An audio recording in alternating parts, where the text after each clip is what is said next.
وما أرسلناك إلا رحمة للعالمين. Kemudian yang membatalkan puasa, yang pertama jima atau bersetubuh. Ya.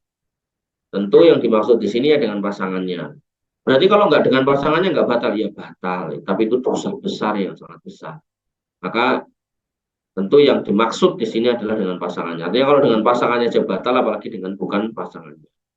Maka ketahuilah berdasarkan dalil-dalil di atas bahwa orang yang bersetubuh dengan istrinya pada siang hari bulan Ramadan terkena 5 hukum. Pertama, puasanya batal.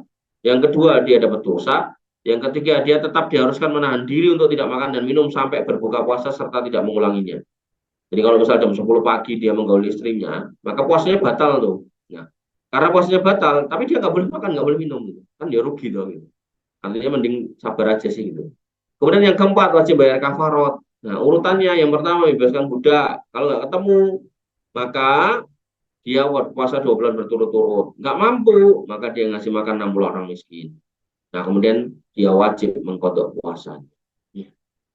Kemudian yang membatalkan yang kedua adalah makan dan minum dengan sengaja. Barang siapa makan minum dengan sengaja, maka puasanya batal. Allah Subhanahu wa taala berfirman, "Wa kulu wasrabu hatta yatabayyana lakumul khaydul abyadu minal khaydil aswadi minal fajr, summa atimus syiyam ilal lail." Dan makan dan minumlah hingga terang bagimu benang yang putih dari benang yang hitam yaitu fajar, kemudian sempurnakan puasa itu sampai datang malam.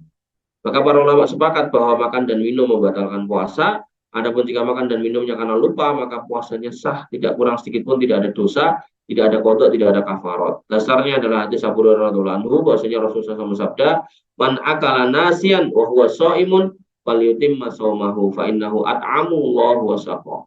Siapa ya, maka barang siapa makan dan minum karena lupa sedang ia berpuasa, maka hendaknya dia menyempurnakan puasanya karena sesungguhnya Allah Subhanahu wa taala telah memberinya makan dan minum. Kemudian membatal yang ketiga itu muntah dengan sengaja. Muntah dengan sengaja batalkan puasa, adapun muntah tanpa sengaja tidak batalkan puasa, puasanya tetap sah, tidak ada kodok. Dan tidak ada pula kafarat. Dari Abu Hurairah radhiyallahu anhu bahwasanya Rasulullah bersabda, "Man dzara'ahu qai'un wa huwa shaimun, falaysa alaihi qada'un wa in istaqa'a falyaqdi."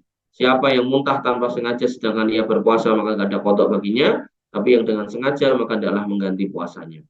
Hadis ini menunjukkan bahwa orang-orang yang puasa apabila muntah dengan sengaja maka puasanya batal. Inilah pendapat mayoritas ulama. Hikmahnya adalah karena muntah dengan sengaja akan melemahkan dan membahayakan kondisi badan. Adapun jika muntahnya tidak sengaja, keluarnya tanpa kehendak, maka puasanya sah, tidak ada kodok baginya. Imam Al-Khattabi berkata, saya tidak mengetahui ada perselisihan di kalangan ahli ilmu dalam masalah ini. Kemudian membatal yang keempat yaitu keluarnya darah haid dan nifas. Maka barang siapa wanita haid dan nifas walaupun hanya sedetik dari akhir siang hari atau awalnya maka puasanya batal. Dan dia wajib mengganti hari tersebut dengan puasa di hari yang lain berdasarkan kesepakatan para ulama sebagaimana telah disebutkan dalam bahasan yang lalu.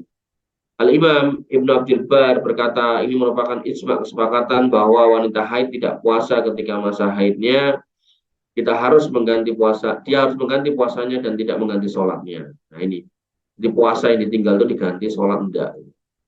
Maka tidak ada perselisihan tentang hal ini, alhamdulillah. Dan apa yang menjadi kesepakatan ulama itu adalah sebuah kebenaran yang pasti. Kemudian yang kelima, sengaja segala sesuatu yang semakna dengan makan dan minum. Seperti apa? Cairan infus yang berfungsi menggantikan makan dan minum. Maka hal itu membatalkan puasa. Ini pendapat dari Syekh Abdurrahman As-Sa'di, Ibnu Bas, Ibnu Utsaimin dan Urusan Majma' Fikih. Demikian pula termasuk di dalamnya adalah minum.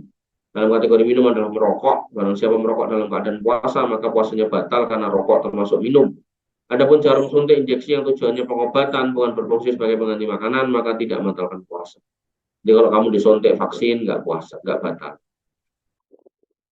Baik, ini yang bisa kita sampaikan atau kita diskusikan. Kurang lebih saya mohon maaf. Saya cukupkan saya rasa sampai di sini. Alafu minkum subhanakallahumma bihamdika asyhadu an la ilaha illa anta astaghfiruka wa atubu ilaik. Assalamualaikum warahmatullahi wabarakatuh.